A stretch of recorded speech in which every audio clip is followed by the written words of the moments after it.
Welcome to the Helping Stone podcast, a podcast ministry of Ebenezer Studios at Ebenezer UB Church in Greencastle, Pennsylvania. For more information, podcast episodes, sermons, or teachings, visit our YouTube channel, Ebenezer UB Church, or go to welcometoebenezer.com. And now, enjoy today's episode. That's why people give up on church, right? It's you know, and us pastors, sorry to break it to you guys, you know, we want to give up on church too at different points. But it's like, this is the beautiful mess. You know, Christ moved nearer. He waded into this mess. He came nearer so that we could work our way out. Yeah. And bring the kingdom, the eternity, restore creation back. Right, right. And then we're given that job as well too. And it's so beautiful. And it's so amazing. And it hurts so bad when you're in the process of doing it. Yeah. So I understand giving up on it, but I'm like, you know, you can't give up on it forever without giving up on Jesus. Yeah. And I understand theologically I'm opening myself up to attack here, but I feel like it's a justifiable statement. Yeah. You know, that if when we give up on the church, you know, universal church, then we're giving up on Jesus too, or we're refusing to follow his methods, his design for us. Yeah. And then at that time, then, you know, we're stuck in idolatry. Yeah.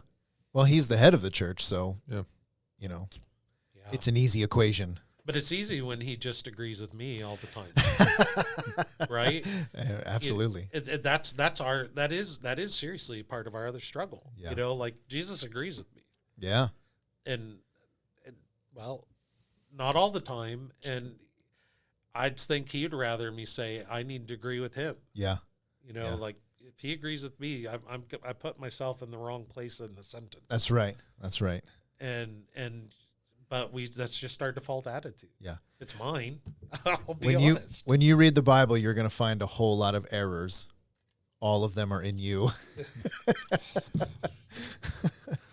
It gets pretty grim. Yeah. I've seen that floating around the socials, and I love it because it's absolutely true. Yeah. One of the things you talk about, you know, things that your church hears from you all the time. When you're saying that, and I know this kind of opens myself up as well. One of the things that I have said multiple times in the past is,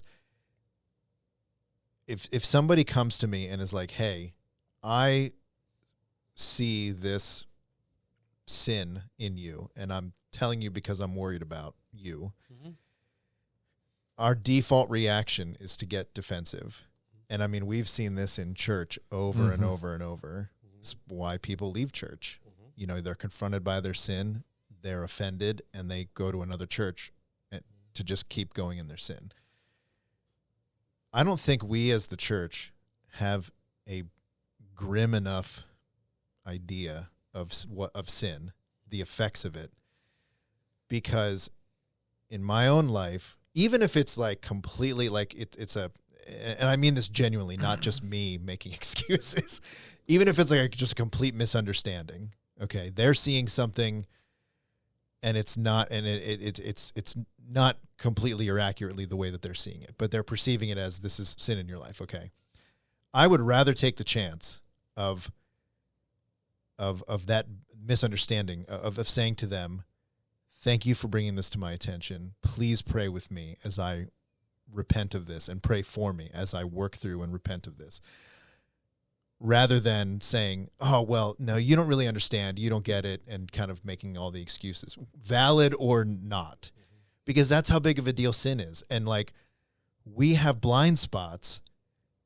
in our lives that if somebody brings those up to us, we need to, our default should be repentance, not arrogance and, you know, getting offended and the whole thing. Like, that's how big of a deal sin is. I would rather take the chance that it's not that big of a deal and repent of it, rather than it be a big deal and me belittle it, and then it just become a festering boil on my life, in my life. Does that make sense? I think that some of this goes back to this idea of, well, I repented once. Yeah. I said the prayer. Yeah. And it's good, right? Yeah. That it covers it. And this whole idea of, this is the when we push the transformation into eternity, then we lose sight of so much. Like I think that we miss out on the life of Christ. I think we miss out on the life of community. Yeah. If you're around pastors for very long and they're talking about things, pretty soon you're going to hear them talking about, hey, people's schedules are too full. They, they're doing this and that. They spend too much money and then they don't give the way they should. Right. We start going we could go down the line, right? And part of what I see this as, like, look, there's a loneliness epidemic out there, right? That we are so lonely, and we try to medicate it with, Netflix or other things, right? Yeah. But you have to pay the cost of connection and community to have it, to find it. And we're just not willing to do it because we're worried about missing out on whatever. And so, I think one of the shifts that I've had pastorally is, you know what, you want your kid in this traveling sports team or whatever, fine. You're here, you're going to be here once in 6 months. Yeah. Fine. I'm not here to be your life coach, but you can still have community, but you have to carve it out, because you've carved it out for your travel team. Right. You've made a financial commitment. You've made a very sacrificial time commitment to be a part of that team. Right. And if you can create a community that follows Jesus through the connections and the relationships, then go do that. Yeah. But if you're just going to be on the team and so that your kid can have the good memories and have the shot at whatever you're aiming for, the fear of missing out culture, right? Everybody says I should do this. Everybody says this or that, or this is what I always wanted to do and I couldn't. Well, you're sacrificing these other things because you don't get to be in more than one place at once. Right. And so if you want to break out of the loneliness, if you want to find a community, you cannot do it without sacrificing your schedule. Yeah. And I've seen this even in pastor groups, getting back to clusters. Back in the day before clusters, or when clusters started, they were focused on a topic and they were very efficient. You got this teaching, you got this, you've got an hour commitment, you got a 2-hour commitment. And what happens is you get your training, but you don't build your connections as easily. Right. Because a good connection requires more time or sharing even. Yeah. And so part of the change in the cluster system, the intent in more recent years has been to bring yourself, and we're going to talk about, we'll have different ways to talk about what is Jesus doing in your life, or where are you at? What do you need? Yeah. And a place where you can say, you know what, hey, we've got these health struggles and it's impacting these areas of my life, or I'm really struggling with different things at church, and the things that we couldn't talk about before is hopefully on the table now, because we're spending time talking. Like, we could still do training, we could still do other things, but the goal is, if the pastors don't love Jesus, if the pastors are building their kingdom rather than Christ's kingdom, if the pastors are focused on keeping the machine running, then we're missing the point. Right. And we've jumped back into Pharisaism, or we jumped in back to religion rather than this following Jesus. And so a lot of times with our cluster, and I think it's similar with different ones, usually one of the pastor comes in and gives some sort of a teaching. It can be a devotion. It can be maybe more church related. It just depends, you know. Yeah. My approach as a cluster leader is, look, we're all experts here. You know, you don't need me as a cluster leader to talk down to you when, you know, some of you guys are better pastors than me. So, you know, or better Bible teachers or better, you know, and so why don't we just pool it all together? And so you get to share something that's burning up in where you're at right now. And then another one of us leads us in a prayer time. Yeah. And they've been wildly different. Yeah. And they've been very meaningful in different ways. And I hope that in the end, what we have is a group of people that come together and understand we care about each other. We're going to share what's going on, and that we can talk about these different things to help each other get through it. And I'll tell you, you know, for our clusters, with the different people get different things, because of what you're open to, right? But, you know, in a lot of ways, the reason, like, I'm still working away at my church, some of the other guys are still working in their churches, because, you know what, we're gonna make it together. You know, we're gonna encourage each other. I know this is hard. I know that this is a real struggle, and we're just gonna take care of you. And so sometimes a meeting is just a pastor there who needs to be able, not vent, but, you know, needs to be able to get things off his chest. And then we all just kind of pool our, you know, hey, this is what we think, or this is where we see Jesus, or this is where, and we can work on it. And so in case people did wonder what goes on at cluster meetings, it's usually involves coffee or tea. Amen. And some sort of a snack. But, you know, because food is biblical. Yes, you know, Jesus absolutely. Food, right? Absolutely. You know, Jesus is always eating and talking with people. So, excuse me. To that comment. Yeah. and so, you know, that's the goal for clusters, is that we could do this. And so you still have, in different areas and different places, you still have people buying in at different levels. Yeah. Right. And it's okay. You know, this is my cluster. This is where I'm at. And, but I do know some of what the denomination is worried about. They want their pastors to love Jesus. They want their pastors to know how to pray. They want their pastors to, you know, so they have teaching cohorts on prayer. Mm-hmm. And I've seen pastors bring it in. I had a couple in my office yesterday that they didn't realize it at first until we had the conversation, but their prayer life was transformed because of the teachings that the denomination let me be a part of. And then I passed it down into some of my church people, and then that went into their Sunday school class, and it changed their prayer life away from the list to a more scripturally grounded kind. Yeah. And so the way I try to explain it to pastors and churches, if I get the chance, is, you know, I feel like this leadership, current leadership in the denomination, is believing in the churches and the pastors, and they're trying to invest in both of them to be what they can be. Yeah.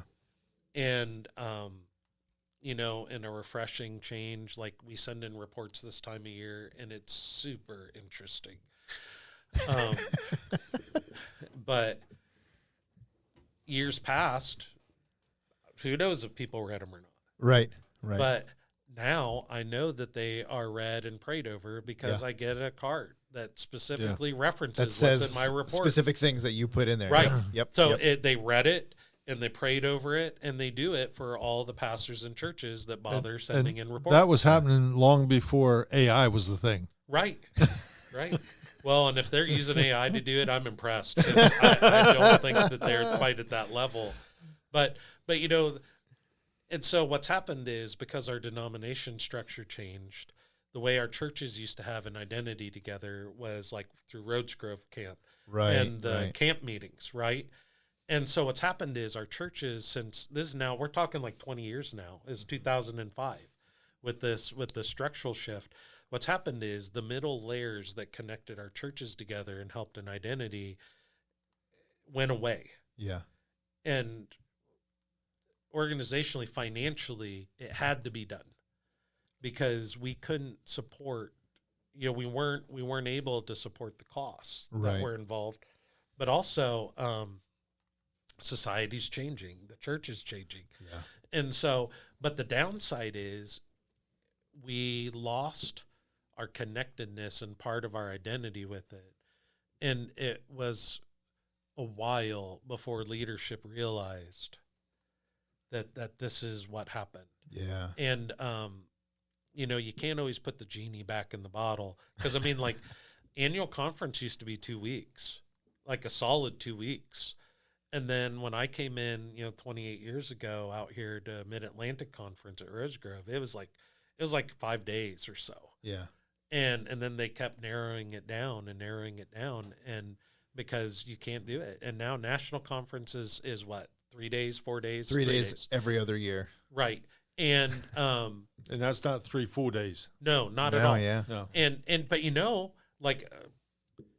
I don't know if I'm supposed to say this on a podcast, but I'd get frustrated because it used to be like Thursday through Saturday Yeah. or something, right? And but you had all these pastors bailing out, and they're taking their leaders with them on Saturday, Right. because they have to be back at church on Sunday. Mm-hmm. And it's like, well, this is our one time to be together. Right. This is our one time to talk theology and talk about who we are and what we want to put out there. And, and one thing I'll say about Bishop Fetters is he's been very intentional he's been good at looking ahead at what's coming and preparing us for it. But then he also schedules, we usually have a big decision at one conference. Then the next one has more like our discipline revisions. Minor changes. Yeah, minor changes. Like language tweaks. Yeah. And then the next one will have another bigger decision. So we've dealt with some things that, we did need to deal with immediately. Yeah. But then we've also dealt with things that we haven't even stopped to consider because they just aren't in our circles for most pastors yet. Right. And so I like that, and I like the chance to be together. It's like, for me, it's a family reunion. Mm. I went to Huntington. I went to school with several pastors, and now it's weird because we're all in like leadership positions, and it's like, dude, you're old. You're what? You're 50s now, man. You're old. What happened to you? But all of a sudden now it's our time, and it's weird. Yeah. Because you just don't plan on getting here. Right. So I knew it from there. I used to travel with the singing group and been to all across the denomination singing at churches, and I've been to all the old conferences, almost all of them. I even was at one of the last general conferences with the group, which is the international conference with our churches around the world. And I'm pretty familiar with a lot of the local churches or the feel of a United Brethren church. Yeah. And so for me, when we get there for national conference, it's like a real family gathering for me. Yeah. I worked in Indiana, I worked in Michigan, and I worked in Pennsylvania, our 3 biggest areas where we have churches. And I went to Huntington, and so many things overlap, and it's hard for somebody like you that comes from outside of these networks. Yeah. Coming back to it, it's hard to work your way in, especially when we don't have enough gatherings. Right. I'm sorry, I spoke my opinion there. We really kind of do need some sort of a middle layer of connectedness to help us build an identity as a United Brethren people. Yeah. That we've lost. And I'm not here providing answers because I don't have any. But that is something I think we need to do. And with our headquarters in Huntington, when you're out here, it's harder for churches to have a sense of trust right. with headquarters because they're in Indiana. Yeah. And they're far away, and how do they know? And unfortunately, through different leadership, some of the connections between churches and headquarters have loosened too much. And I know that part of what Bishop Fetter's coming in, he's visited a lot of churches. He's been here. Yeah. And he's really tried hard to rebuild that connection. Yeah. And hopefully that trust. Yeah. But it's still going to be a little bit of a struggle. I think overall, because in some ways rightfully so. Yeah. When you've been let down and haven't been communicated to in years past, it's hard to turn the page. Yeah. But also when you're expecting maybe like a training, there used to be campaigns that the denomination did. Years ago, when I was at Kreider's, a pastor rattled off probably 5-10 campaigns from the 60s into the 90s that the denomination supported, but didn't really go anywhere. Okay. Right. And so he's saying, hey, we did this, we did that, we did this, and nothing really to show for it. Right. And it kind of all petered out. It was a good idea. It was an interesting sell at the beginning, and I'm using my own words here. Sure. But they didn't go anywhere. But yet we still look to that. Like, we still look to what's the big push, what's the big campaign. And part of the reason I think why churches and pastors have struggled with this new direction is, well, what's it mean when we're going to give you a chance to be a part of a group that teaches you to deepen and enrich your prayer life? Yeah. Yeah. Well, how's that going to help my small group? How do I go back and it doesn't appear like much is happening from the denominations. It doesn't appear like the denomination's giving us a lot. Right. But on the flip side, though, you're working through, and we're trying to rebuild our church multiplication. Right. And, so that ended up last year, 3 churches were debuted on the same weekend just by happenstance. Yeah. But, it came through this process of investing in pastors. Right. Who then, at least one of them is planting her church in Michigan because of being in one of these exponential groups. Okay. I've been in trying to bring church multiplication to clusters. Right. And so that's the other thing, looking around, we could do that in our own cluster. Yeah. But we have to give. We have to think and support, and we have to have enough support from pastors and churches and leadership. But it doesn't take a lot of money to do it anymore, necessarily. It doesn't take as big of an investment as it used to in so many ways. What it does take is being willing to build a vision for people to buy into. What it takes is investing in your people to be disciples that become disciple makers. Yeah. And, I think that's been some of the big struggles in my tenure of ministry. We're just supposed to grow the church. Yeah. Or we're supposed to get a good curriculum in, a good Sunday school or something to help people know more about God, right? Yeah. That's usually the language that we use, know more about God. And the problem is when it becomes, what my job is to help you learn how to follow Jesus more closely so that you help other people learn how to follow Jesus more closely. Yeah. And I can tell you in my time in ministry, working on multiplying leaders or working on multiplying groups almost always fails at the same step. And it's the step when it becomes time for you to do it. We're willing to go through the training. We're willing to go through the group time or invest in there. But once it becomes, now it's my turn to do it, to go and do, that's when so many of these things fail because it's hard. Yeah. And I'm not here saying it's not. Yeah. And you have to stick your neck out, and you have to, and suddenly you do it. And what if I get asked a question I don't know? And I'm just like, well, welcome to my world. You know, I know a lot about a little. Yeah. And I can talk a lot about a little, but as you guys know, but this whole struggle of moving into, we are here to say you are a new creation who is blessed and here to take your part in the body of Christ to do the works for the kingdom. Amen. It doesn't mean that you are responsible for leading revival meetings or leading groups. Everybody leads a group about it. Right. But what it does mean is it's your job to participate.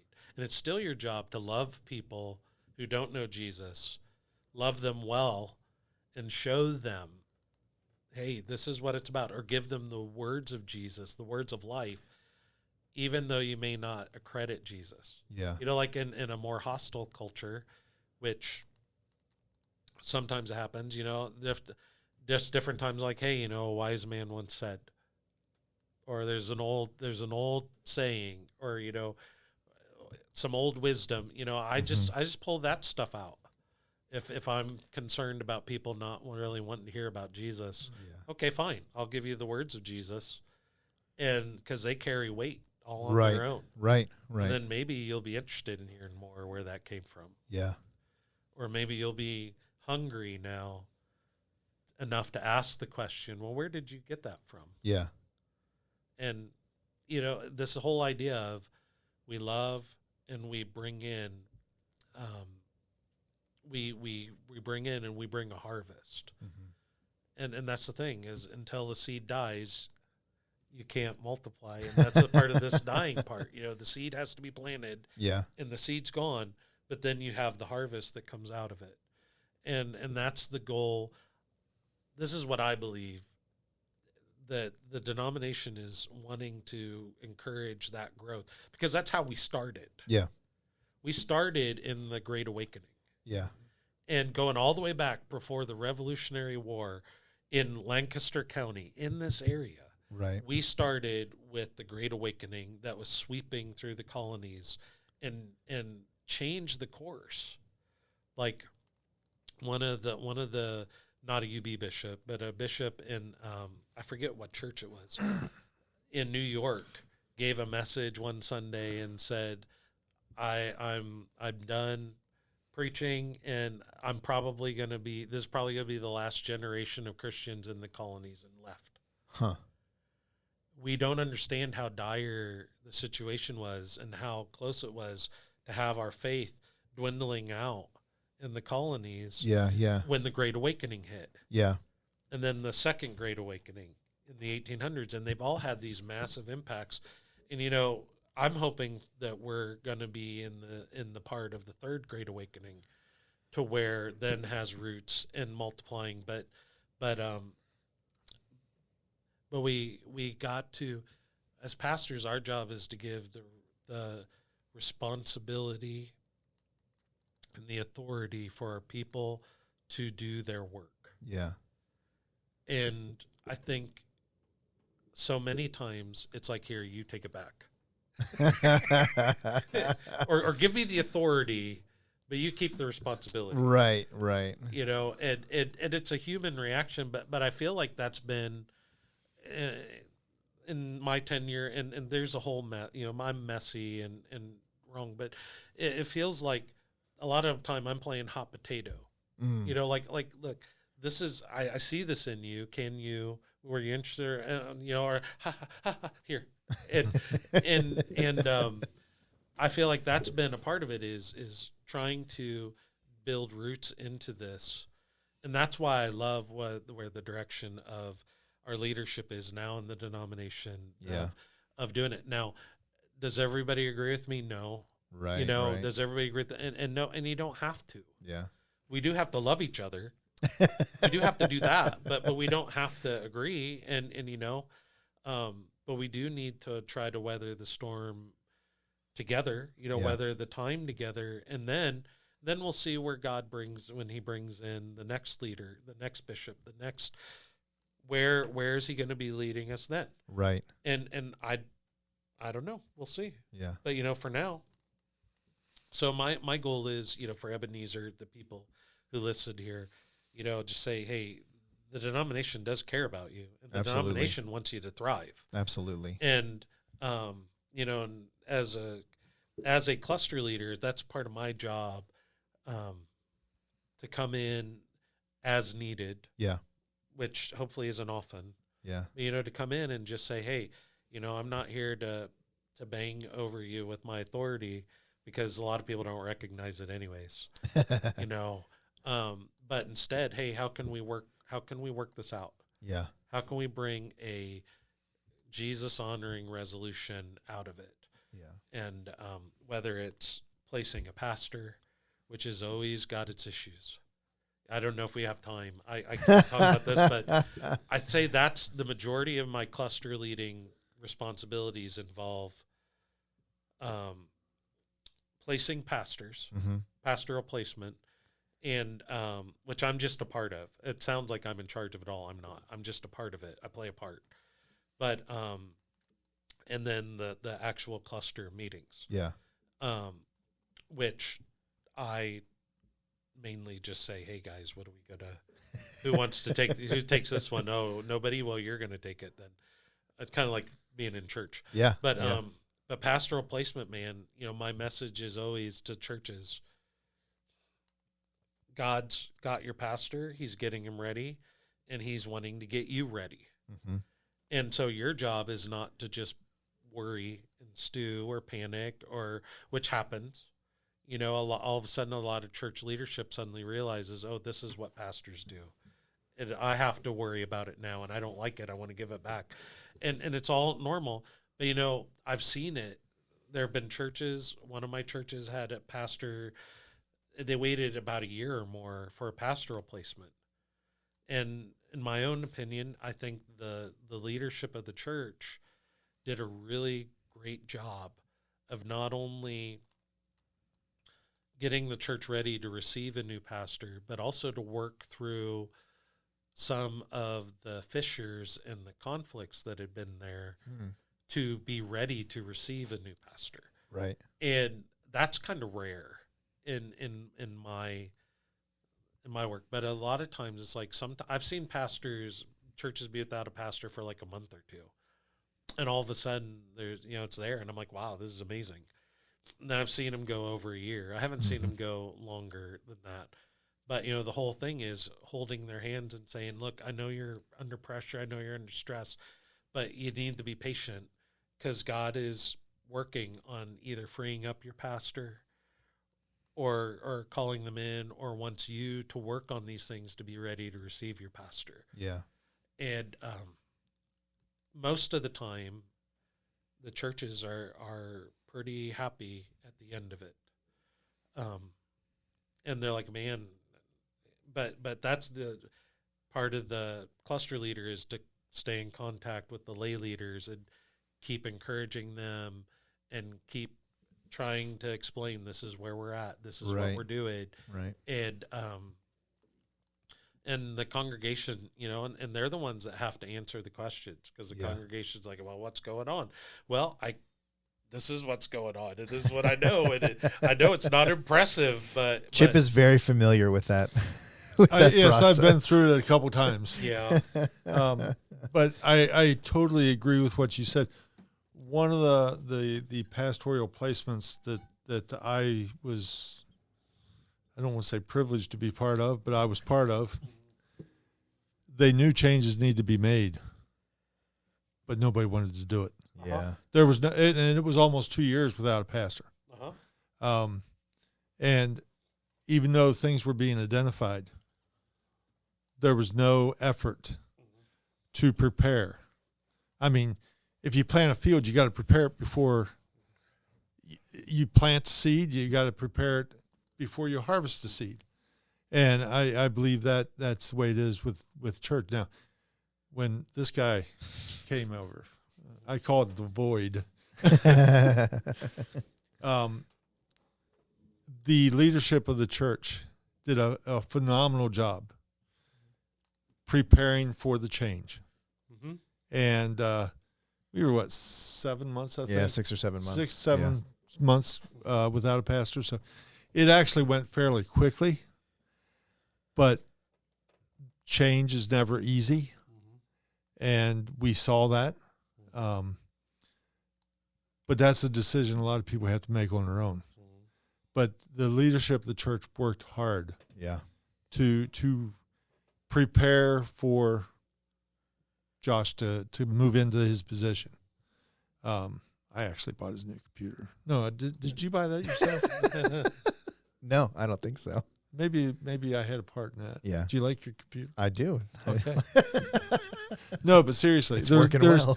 And it's when you start working, you realize, you call them fissures and cracks, I think. Mm-hmm. You realize that even though you thought things were pretty solid, I mean, that's the importance of getting a home inspection. Mm-hmm. You don't know it all. You have to have somebody else come in and look at it to help you figure out what all needs to be done. Mm-hmm. Or you need to sometimes take a microscope to everything to figure out what all needs to be done. And, I think we were, my opinion is we were pretty successful with preparing. Yeah.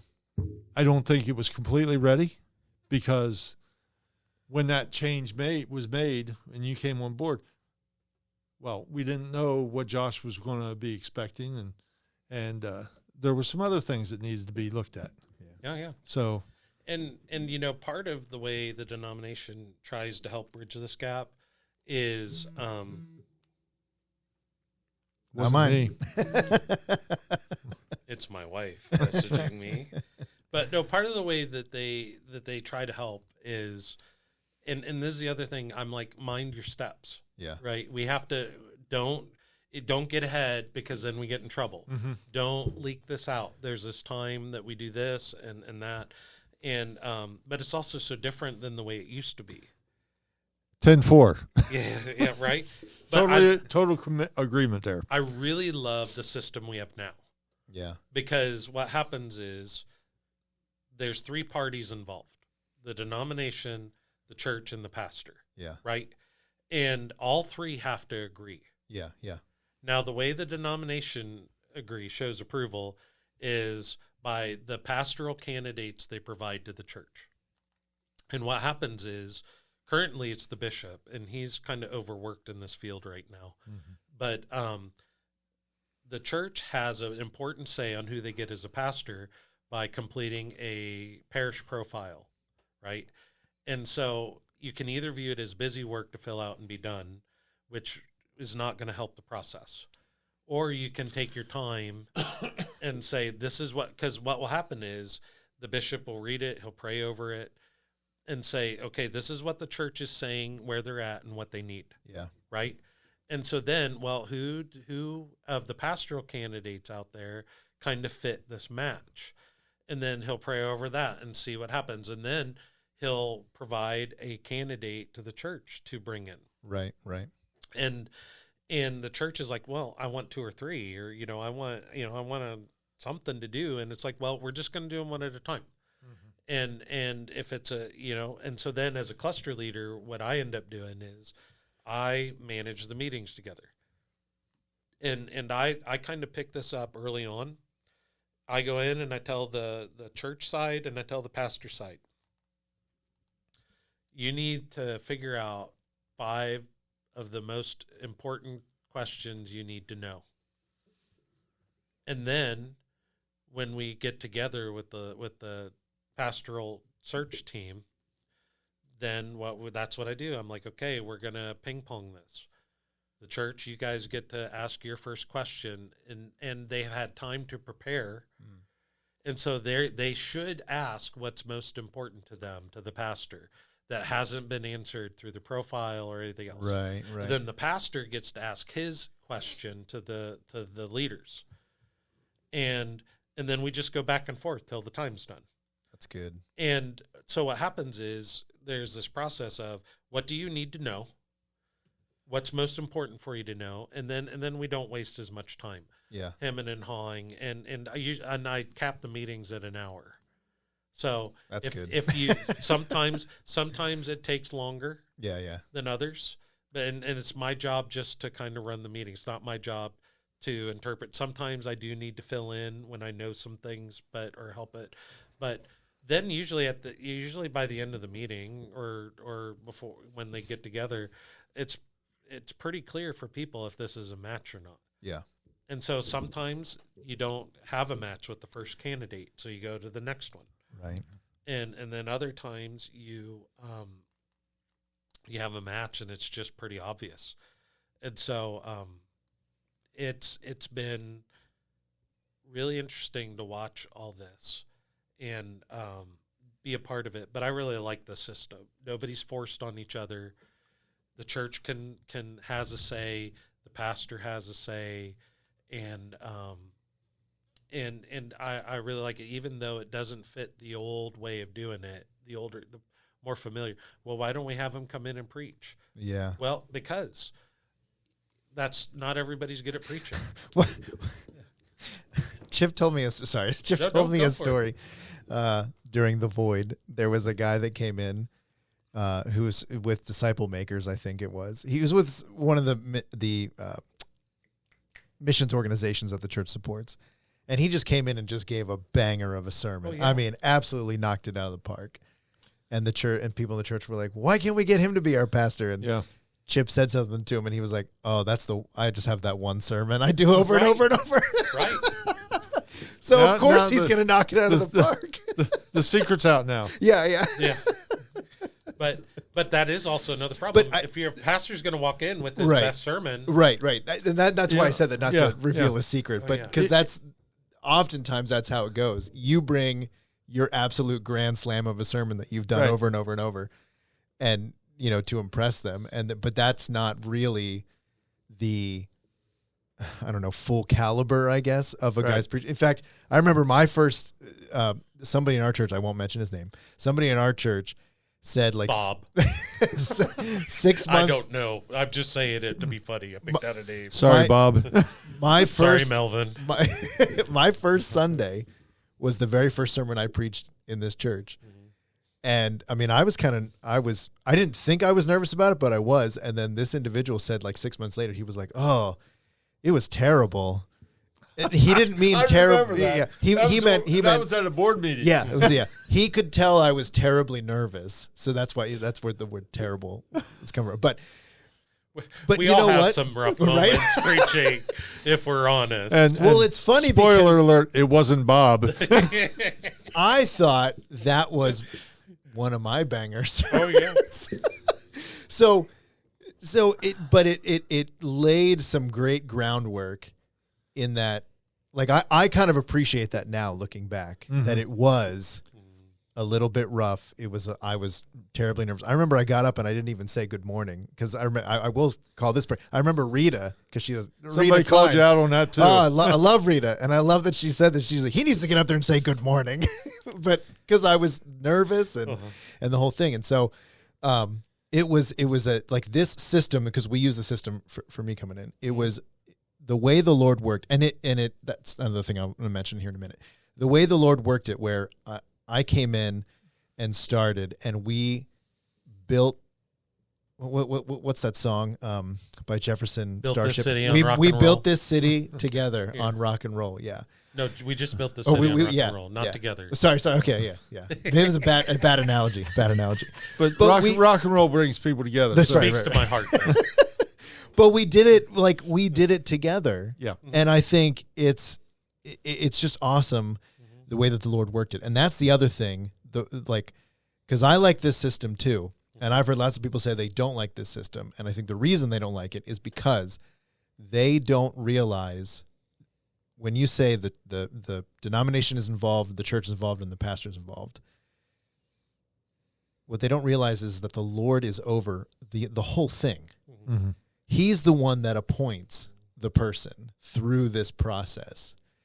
And like that's something like people just have to get over themselves and trust in the Lord, that he's ultimately in charge. Whoever God wants to be at this church is definitely not going to get thwarted by the bishop or the church or an individual pastor. I believe someone said something about that from the pulpit one morning, saying You, my friend, are not that powerful. Well, yeah. Yeah. Because God is in control. Absolutely. That's really what we have to recognize. Yeah. And the other issue people have are, well, why can't we vote? Right. Mm-hmm. And that's a whole different podcast. I Yeah. mean, seriously, like that's a whole different thing. But the point is, like, we are here to try to affirm the move of God, Yeah. to follow and affirm. Yeah. And we can do this together. Yeah. And so, like, and it's hard. We are used to a voting system, Mm-hmm. but let's be honest. How often do we really get what we want or what we're voting for when we vote Right. in our country? Right. You know, like usually what we voted for and what we get are two different things. Yeah. And it's the same thing when we take that approach in churches. Yeah. Like what thought we were voting for is this, but what we got was really this. Yeah. And hopefully, you know, I give this talk at the beginning of the pastor and church leaders meeting. I'm like, look, I know you're nervous, whatever, but take the makeup off. Mm-hmm. Have an honest conversation because you're not here to have a good date. You're here to see if we should get married. Yeah. And that's a whole different thing. You Yeah. can be a great date and a horrible spouse. Right. And so just be honest. And as you give your most honest answer, you know, and churches and pastors can both be self-conscious because it's like, I want this job or I need it. Or the church is like, I need a pastor. And if I Yeah. say it, what we're doing, then they're not going to come to it. You know, who would want this? Right. And what I tell people are when it's the right fit, the right pastor, what you're saying will speak to them. Yeah. And so, like for me, when I came into my current church, I came into a very conflict-riddled congregation. And I knew that coming in. I came into a hurting congregation. Yeah. And that spoke to me. You know, that was like, this is what I want to do as a pastor. I want to come in and try to heal rifts and build unity and try to get us pulled together. And now we can agree or disagree on the results of how that worked out for my congregation. Because it has been a rough 9 years for them and me. But what I wanted to say was that being honest about where they're at is what drew me to the congregation. Yeah. Because this is what God has kind of put in my heart to want to be a part of. Yeah. And that's so much more powerful than I just want this guy because, you know, Yeah. I want this guy or girl because, you know, they speak well or they grew their church that they're coming from. Well, does their church want them to still be there? Right. You know, are they leaving before something else is hitting? And, you know, we excuse a lot of terrible behavior in the name of ministry. Well, look at what they built though, but it wasn't worth their soul. And it wasn't worth what it did to the people left behind. Yeah. And we're trying to do our best to avoid that in our churches. And sometimes you can have I don't know if you've ever seen people who just need this other person, even though they're not good for each other. Sorry, I know you're back out of the picture on that one. you're a youth pastor. You know, when you're a youth pastor, you kind of see it more regularly, where it's like you two are terrible together. But it's this whole idea. Churches can be that way too, and pastors. You know what? Yeah. I need this, or I need this kind of thing, and then therefore, but when you get it, you're not really getting what you need. Right. And so we're also trying to avoid that, the toxic attraction that can happen between a pastor and churches. And honestly, part of it is too, we're also looking at placing pastors that are committed to being united brethren. Yeah. You know, why do you think you need to take one of our churches and take it with you out the door for your own little whatever. Right. You know, if we're united brethren and we're connected, this is our history, this is our family, and we're looking for leaders, pastors who are going to want to continue that value and continue that relationship. Right. Right. And I know that can smack of self-serving or whatever, and I understand, but this is something that's important. You know, this is what we are told to oversee and shepherd, and this is part of how we take it seriously. Yeah. And so that also does come into the mix with this, because sometimes you get this pastor, this leader, and they're like, you know what, we need to go over here. And I have my agenda that I'm coming in with, regardless of whether it's good for I'll say it's good for the congregation, but maybe it's good for me. Yeah. Or maybe it's good for this or that.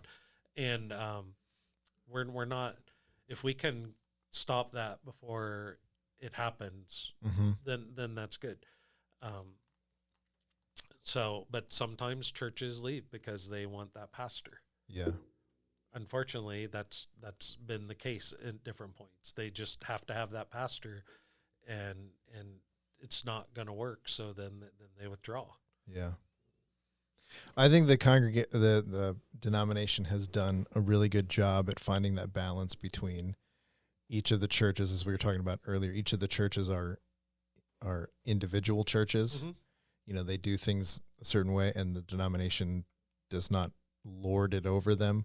At the same time, being connected to the denomination when it's certainly when it's needed, but always kind of being. I mean, I have found that whenever, I mean, there hasn't been anything major that I would need to, but if I needed to reach out to the denomination, Bishop Fetters is there. The denomination is there to support in any way. Mm-hmm. I mean, my goodness, when he started being bishop. Yeah, we won't. That's another podcast. That's another podcast. But I will say that's a series. Yeah, maybe. But like we certainly gave him a run for his money. Yeah. And I wasn't even here. I would say that. But he stepped up to the point of that is to say he stepped up to the plate for sure. He stepped in with both feet. He did. Certainly did. Yeah, and that was good. But when we started our pastoral search, we filled out the profile. And I believe we were about as honest as we could be. Good. Which aided in finding the right man for the position. You filled out a profile too, right? I did. Which aided us in making sure. Mm-hmm. But I was a little skeptical about the system just simply because I'm older and this is the way it was always done. Mm-hmm. But I had a bit of an open mind and said, okay. Mm-hmm. And that was part of the discussion with the congregation. It's always been this way. Well, it's not going to be that way this time. Sorry. We're going to follow the denominational guidelines for this. And one thing I found is the bishop and our cluster leader, Greg, and our board president, the church leadership, they developed a remarkable working team. Mm-hmm. It wasn't like, here's what you got to do, and then leave them alone. I saw that before at a previous church where that was the case. Yep. Go find your own pastor, basically. Doesn't work well. And, the bishop kept not nagging, but calling to make sure we had what we needed. If there was any questions about the process or anything at all. One of my big skeptical things was having you come in to preach. Yeah. But whoever developed this system really thought it out. Yeah. Because I can go online and look at Josh. Yep. And 10 sermons he preached instead of that one where it's right. The best highly polished thing that he's going to do. Yeah. And you can see his good points and his faults and his nervousness and where his heart is. Not just by 1, but by 10 now. Yeah. And I believe we encouraged people to do that. We gave them your old church's websites. Go there and check him out. Yeah. We even went as far as to offer a night. Now, nobody showed up for this, that we were going to play a couple of his sermons here so you could get a taste for it. It's like a movie festival or something. Yeah. But this is the Lance Festival. Sermon Fest. I don't know if you knew that or not. I did not know that. Yeah, that's news. But communication is the key. Communication between the denomination, between the cluster leader is important because he's got a real feel for the area. Mm-hmm. And that's important in placing a pastor, in my opinion. Yeah. Everybody had their place, and everybody seemed to work together to find that place and fulfill their responsibilities. Sorry, I'm laughing at a story in my head. I went through a placement meeting with the congregation, and it was fine. It was fine. And first of all, I really liked this pastor. I didn't know him. I just met him. Mm-hmm. But I was like, I really like this guy. I'd like him to be in my cluster. I feel like I could learn quite a bit. And after the meeting, I was like, it's just, so we're in the parking lot afterwards, me and him, and he's like, well, what do you think? What do you, about what was said or whatever? I said, well, you want to know what's happening? I was like, this is what's been happening. and I just talked him through it all. And I was like, just understand that this is the situation and this is what's happening. And if you're up for it, then great. Mm-hmm. I'd love to have you. But if you don't think this is really what you're looking for, then you need to pass. And I think what happened was, I think both parties walked away and said, this isn't the right fit. Mm. But that is another role the cluster leader plays. It's the filling in some of the blanks that don't get brought out. And usually I'm more familiar with the congregation than I am with the pastors. Mm. But I can talk with them or whatever. But it's one of those things of,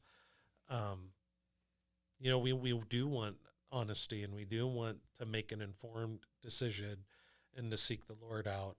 And so what happened in that church, that was the church that had a long placement process.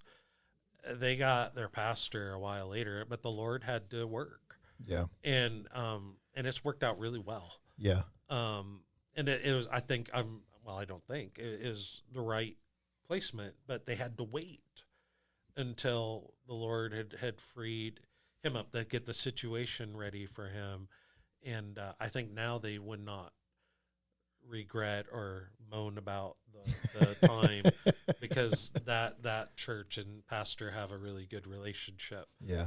And it seems to be going really well.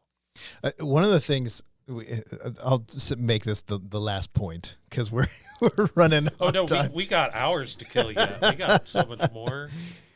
I think one of the things that churches don't often think about or realize is, and you said this earlier, God is not only preparing the church for a pastor, but the pastor for the church. Mm-hmm. And I think that's something that needs to be in the equation, particularly when you're praying for who your next guy is, because you guys had, Ebenezer had 6 months, six or 7 months.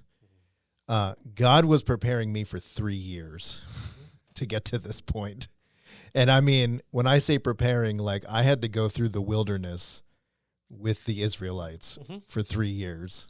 Well, I'll say 2.5. And then that last 6 months was, kind of coming out of that. And if God had put me in a church when, a day of, or even within a month, I would even say even within a year of me saying, yes, I want to, this is where I feel God calling me and this is what I want to do, it would have been horrific. Mm-hmm. And I mean, it would have, plane crash, flames everywhere. It would have been bad. I needed to go through the 3 years of being in the desert of the wilderness to get to the place where I was finally ready to take on a lead pastor role. And so I think that's, again, it's all part of the appointment process, that God is in charge of everything. Mm-hmm. And that's why, I'm grateful for Greg. He, as our cluster leader, he walked through that with me. I mean, I pestered him with, hey, is there any news? Is there any news? Is there any news? And, I was excited about it, but he was never, what should I say, mean about it. He was always very gracious in his responses to me. And so, I mean, this system is very important. And I think the biggest thing is the appointment system is we have to realize God is in charge of all of it. I mean, not just this, he's in charge of everything, period. But I'll allow it. Yeah. but I just, that's just something we have to get on board with, realize he's in charge of it. We're involved. He's working through us. He's the one that ultimately has the appointment. Yeah. And you said something that we really didn't address here, was the value of prayer. Yeah. I mean, there was so many people praying about this whole thing. Yeah. And, before we even knew what was going to happen, right, people were praying. And it's not just with this decision to make. I mean, prayer, that's the importance of prayer in your life. But there was people praying in the church, in the denomination, even outside the denomination, praying that the right man was appointed here. Yeah. And when I say appointed by God, which he knew he knows. Yeah. Yeah. But all those prayers went to him. Yes. Because he's the one in charge of and all of it. He can do whatever he wants anyhow. Yeah. But I think that reaching to him in prayer shows our dependence on him. Yeah. And our submission to him. Yeah. Which is important. Yeah. So, Brent, final word goes to you. Oh man, I wasn't ready for that one. When you're talking, I was thinking through, and I just feel like it might be good to offer the chance to just say, if your people make it through to the end of this after, I think this is going to be a part 1 and part 2 for sure. But if they have questions, or if they have concerns or whatever, bring them in, and like, I can tell you, for whatever it's worth from me, I am a cluster leader and I represent, but there's certainly ways to be able to come in and talk you through things, because I feel like part of the pastoral transition anxiety comes from not being familiar with the process. Yeah. And when you get into the process, you're like, oh, what? I don't understand. I haven't seen this. I don't know. Witnessed firsthand. Right. Yeah. And so, but being able to have people know who to talk to or know whatever. So, if your congregation, if this sets off some questions or desires to have a conversation or whatever, then bring it. Either someone can come in and be on the podcast, or show up at the church, or send an article or a letter or something, and but if they have a question, move closer to get it answered. Absolutely. Be humble to go back to our other conversation. Yeah. And that's what I hope people understand, that my view of the denomination and the leadership and pastors are, if you move closer, they'll reward that, or they'll honor that. Yeah. Just give them a chance to do it. And so that's what I'd say. If this sets off any questions or need for counseling, because seriously, it sounded like a joke. I got to be careful with that. But in all seriousness, these processes can be very troublesome or hurtful. Yeah. And hopefully maybe this conversation can bring some of that out and to be kind of addressed and healed up. Yeah. So, yeah. Amen. Brent, thank you so much for coming. Thank you, on Brent. the show, man. Appreciate it. It's been a wonderful conversation. Like I said, this is probably going to be a part 1 and a part 2 Yeah, when I it know. goes out. But I'd like to thank my sponsor, Aflac. If you squeeze that right, you might say that. I got to be careful squeezing. So, yes, put the duck's butt to the. it's a dream. Next guest. Yeah, no, I'm not going to ask that question. In the meantime, love the Lord your God with all your heart, with all your soul, with all your mind, and with all your strength. Love your neighbor as yourself. Thank you for joining us. Until next time. What was the other thing I was supposed to say? Love your neighbor as yourself. Good morning. It's stuck right there. Oh, that's it. See, it's been a while. The holidays. Yes.